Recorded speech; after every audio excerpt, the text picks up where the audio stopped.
는 국민의힘 비례대표 조배숙 의원님 질의해 주시기 바랍니다.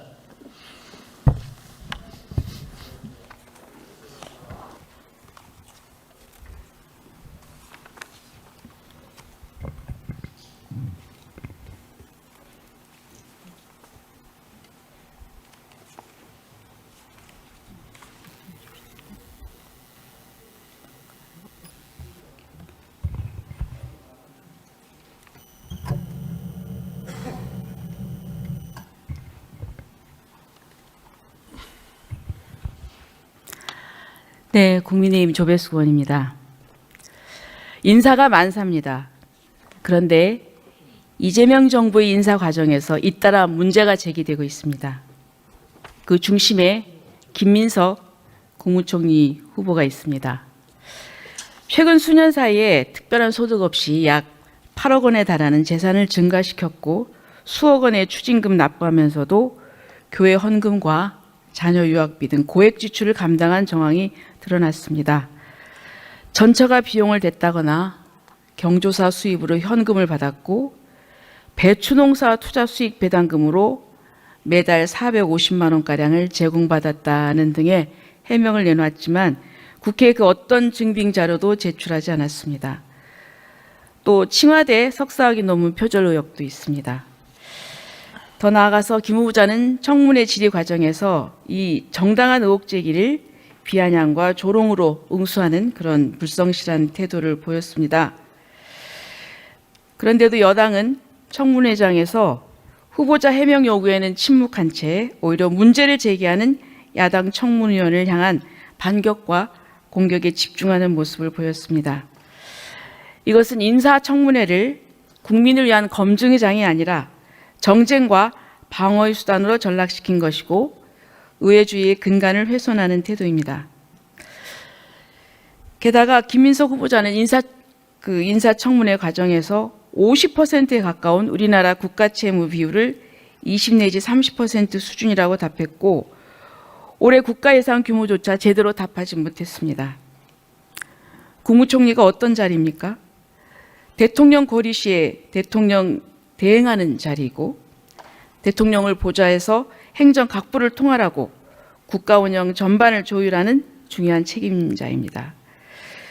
국가 채무 비율, 국가 예산 규모조차 모르는 후보자가 어떻게 이런 중요한 직책을 수행하고 민생 위기를 극복할 수 있을 것인지 자질을 의심할 수밖에 없습니다.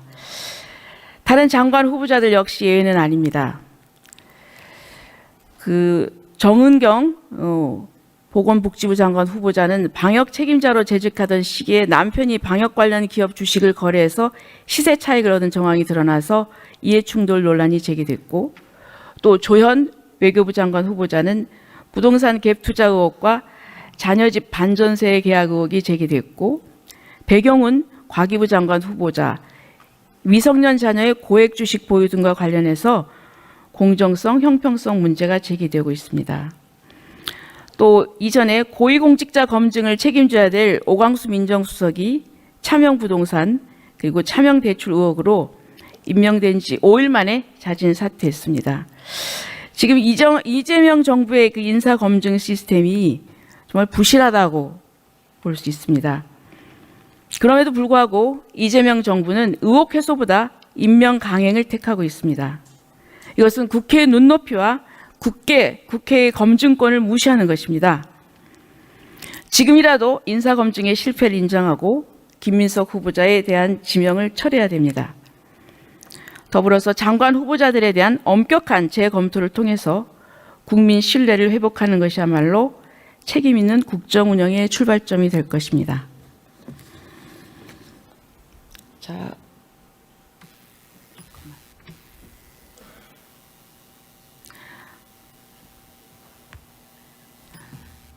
해수부 장관님. 네. 지금 해양수산부를 부산으로 이전하겠다고 하죠? 그렇습니다. 예, 대선 공약이십니다. 예. 예, 그런데 이거 좀 문제가 있는 거 아닙니까?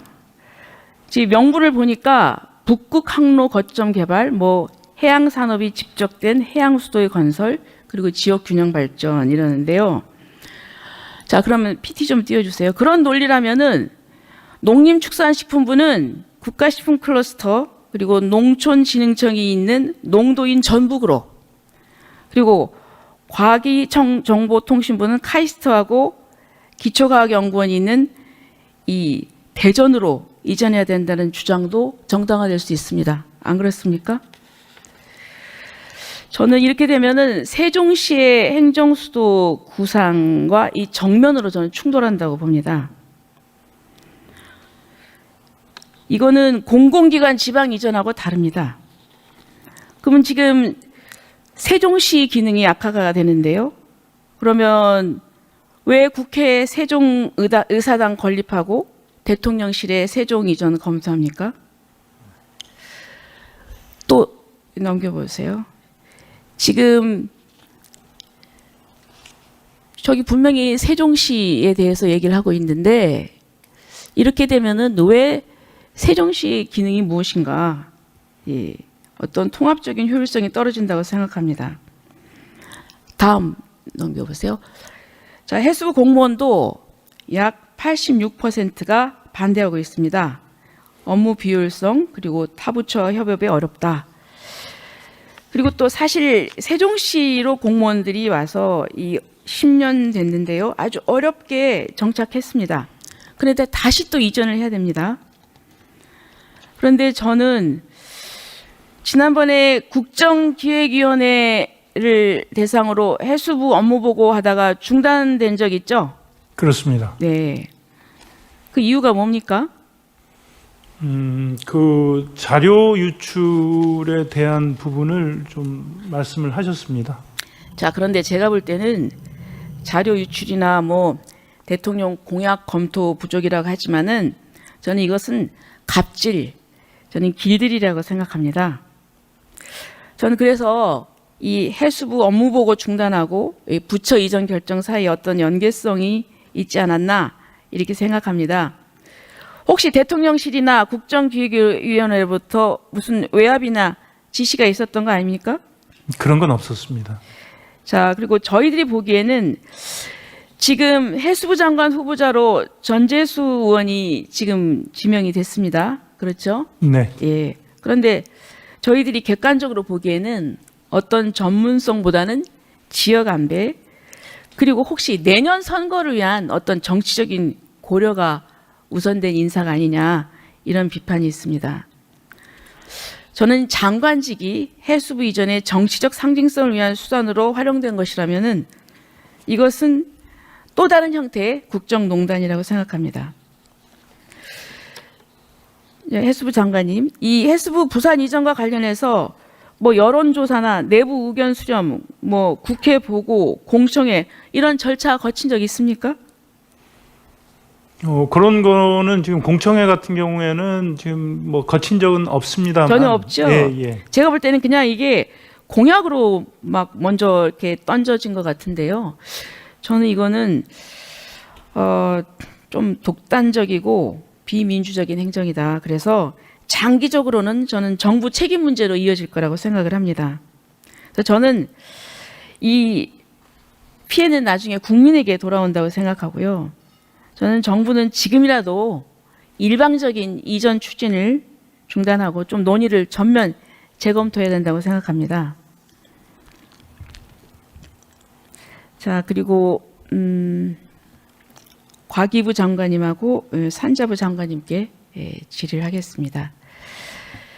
지금 이재명 정부는 AI, 반도체, 로봇, 첨단 산업을 국가 핵심 성장 동력으로 내세우고 있습니다. 그래서 100조를 투자한다고 하죠.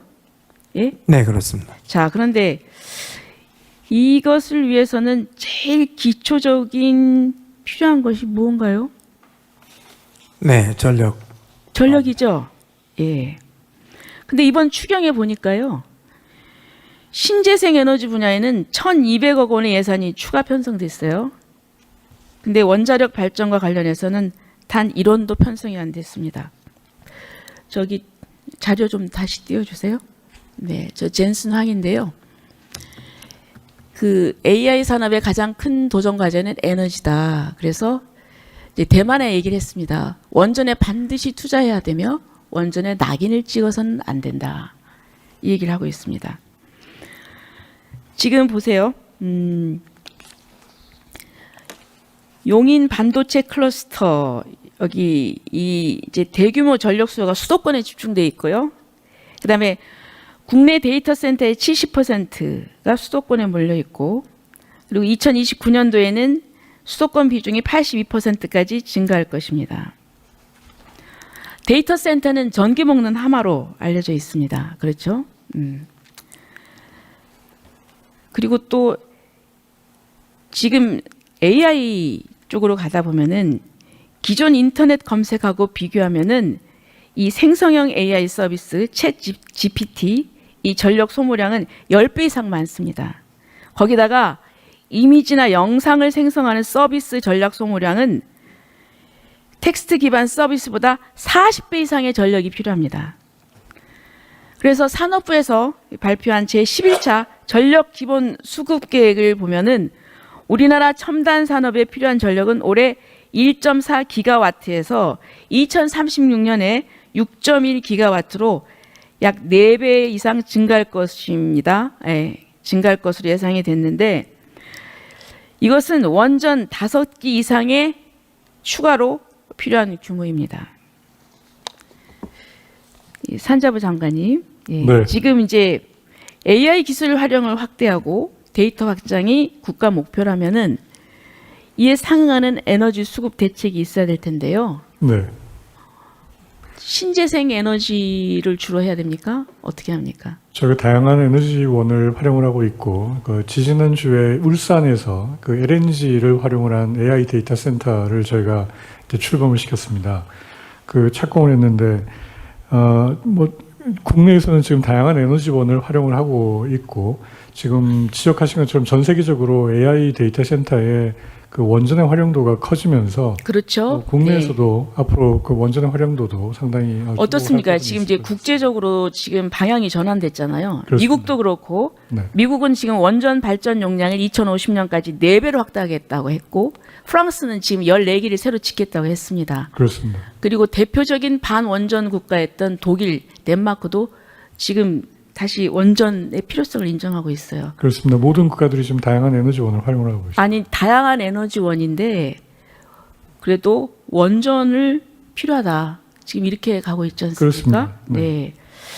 자, 지금 이번에는 또 과기부 장관님께 질의를 하겠습니다. 네. 자, 그럼 신재생 에너지, 재생 에너지를 한다고 할 때 이게 에너지가 이게 스테디하게 이게 발생되는 게 아니라 그 전력이 간헐적이지 않습니까? 그렇기 네, 때문에 그렇습니다. ESS에다 저장을 해야 되잖아요. 네, 예, 그렇습니다. 그렇죠. 그런데 지금 2050년도에 태양광 발전을 우리나라 전체 전력 생산의 50%를 차지한다고 가정할 때 ESS 설치 비용을 추산을 했어요.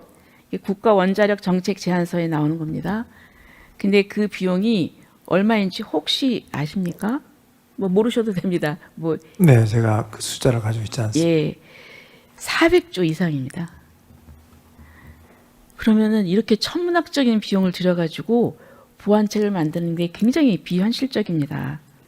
그래서 저는 지금 이 정부가 지금 다시 재생에너지 중심으로 지금 정책을 방향을 틀은 것 같은데요. 저는 그거는 아니라고 보거든요.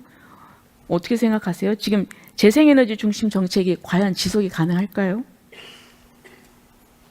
저는 원전은 계속해서 SMR 또 SFR 이런 걸로 좀 더 고도화하고 재생에너지도 점점 이제 기술들이 좀 더 발달하니까 일정량은 더 증가시켜야 된다. 그러나 두 개가 함께 가야 된다 이런 생각을 하고 있습니다. 자, 그렇지만은 그래도 아직까지 비용이나 어떤 효율 면에서 봤을 때는 그래도 원전이 그래도 가장 그 가성비가 높은 거 아닙니까? 저는 네, 그렇게 그건 생각합니다. 분명히 맞습니다. 네. 그래서 저는 이 정부 에너지 정책에 대해서 전면적인 재검토가 필요하다. 그리고 원자력 정책의 정상화를 강력히 촉구를 합니다. 그리고 교육부 차관님께 또 질의를 하겠습니다. 지금 이제 AI가 화두인데요. 네. 그렇죠? 예. 인재를 양성해야 되겠죠. 네. 근데 우리나라가 AI 인재 양성 시스템이 제대로 된 것 같습니까? 이제 그 첨단 인재 양성 체계에서 보면 AI 인재 양성 체계는 새로운 생태계를 구축해야 된다고 봅니다. 그래서 첨단 고급 인재, 그다음에 중견 인재, 실무인재까지를 포함하는 첨단 인재 양성 체계를 마련을 하고 거기에 따라서 고급 인재 양성 체계는 과기부하고 네, 좋습니다. 협력해서 만들어 가야 되는 상황이라고 예, 보고 그런데 있습니다. 저희가 급해요, 상황이. 왜냐하면 중국 보세요. 중국은 벌써 딥시크를 만들었습니다. 그렇죠? 네. 그다음에 기존 슈퍼컴퓨터보다 1000조 빠른 105큐비트 초전도 양자 컴퓨터를 개발했어요. 그것은 저는 중국에서 AI 인재 시스템을 아주 잘 했.